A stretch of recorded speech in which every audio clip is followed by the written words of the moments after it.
अनामिका, जो बचपन से ही बहुत नेग्लेक्टेड लड़की थी, जिसके घर वालों ने उसके लिए बस 2 काम किए थे। पहला, उसे पैदा करना और दूसरा, उसे भूल जाना। न किसी को उसकी पढ़ाई की फिक्र थी और न उसकी जिंदगी की परवाह। न उसे सही गलत में फर्क बताया गया, ना ही अच्छे बुरे का मतलब। न किसी को उसकी जिंदगी से मतलब था और न उसके हंसने रोने से। तन्हा बस वो अपनी जिंदगी के रास्ते पर चलती रही और भटकती रही। खेलने और पढ़ाई की उम्र में हर रोज उसके नए अफेयर हुआ करते थे। हर गलत काम उसे आता था, हर गंदा काम उसे भाता था। घर में सबको उसकी इन हरकतों का पता था, लेकिन किसी ने उसे डांटा तक नहीं, उसे समझाया तक नहीं। किसी को परवाह ही नहीं थी उसकी जिंदगी की। लेकिन एक दिन उसका ध्यान सभी ने खींच लिया। सभी को सुनाई आने लगी एक तूफान, एक बहुत बड़े तूफान के आने की आहट। एक ऐसा तूफान जिसने उसके घर वालों को झकझोर कर रख दिया था। जो जहां था बस वहीं सहम गया। जब उन्हें पता चला कि अनामिका 16 साल की उम्र में मां बनने वाली है। सबने उसे मारा, पीटा और सबके मुंह पर बस एक ही सवाल था, कौन है वो लड़का? अनामिका की माँ, जिसने कभी उसकी तरफ नजरें नहीं उठाई, वो उसके पैरों में पड़कर उस लड़के का नाम पूछ रही थी।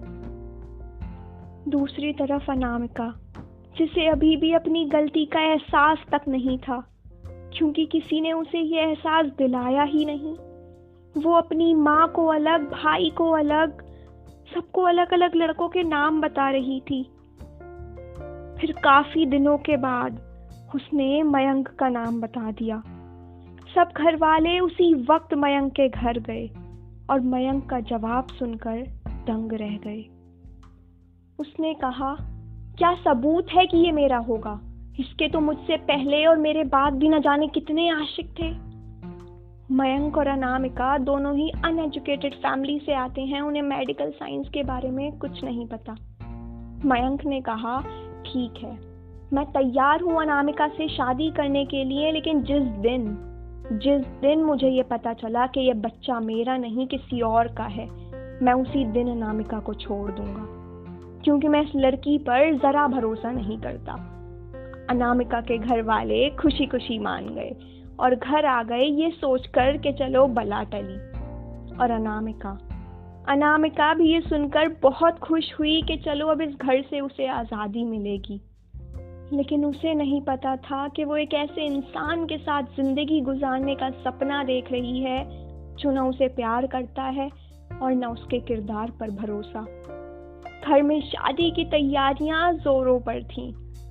सब कुछ सही हो रहा था, तभी एक दिन मयंक उसके घर आता है और सबसे कहता है, मुझे पता चला है अभी भी ये अलग अलग लड़कों से शादी के झूठे वादे कर रही है। मैं कुछ भी बर्दाश्त कर सकता हूँ, लेकिन अपनी बेइज्जती नहीं। इसलिए मैं इस शादी से मना करता हूँ।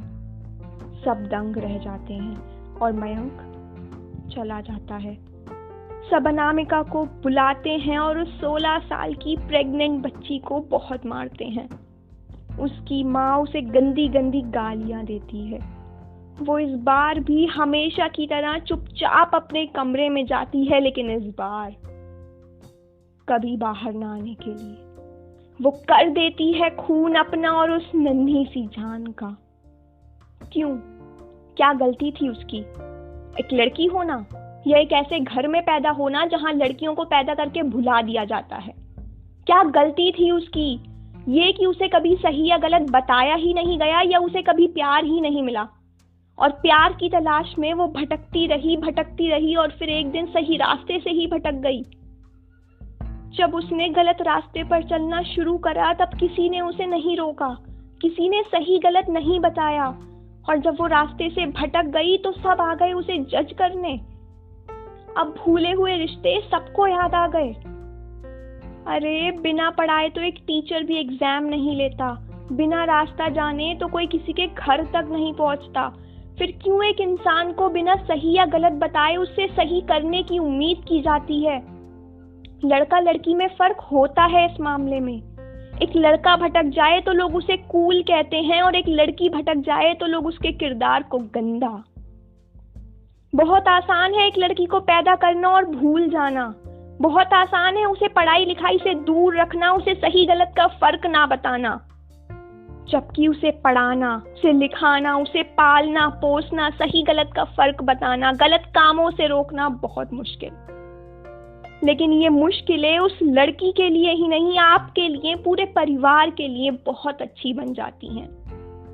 लोग कितना भी कह लें, हमारा समाज बदल रहा है, लेकिन आज भी एक लड़की की छोटी सी गलती को अलग अलग लोग अलग अलग तरह से सुनाकर मजे लेते हैं और उस लड़की का समाज में जीना मुश्किल कर देते हैं। लड़कियां बोझ नहीं होती, लेकिन उनकी अच्छी परवरिश आप पर बोझ है, जिसे आपको हर हाल में उठाना पड़ेगा। तभी वो आपका सर गर्व से उठा पाएंगी।